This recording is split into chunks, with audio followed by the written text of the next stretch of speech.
Welcome to my channel guys. In this video I will tell you how to fix Cache app not working. So please watch the full video and also subscribe to this channel. So let's get started. First of all, long press on Cache app. Now tap on app info option in this list.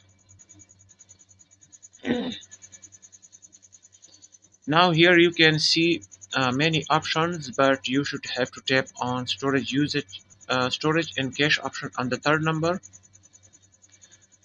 and now tap on clear cache, and now tap on clear storage option and the bottom. Now okay,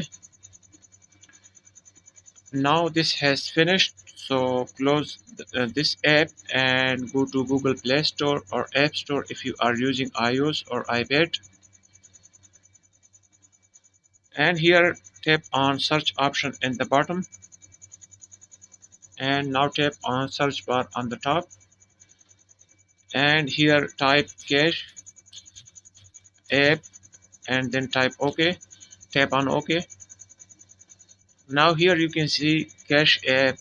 So simply tap on update button to update this app to the latest version.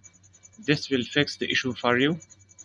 So hope this video will help you in solving your problem.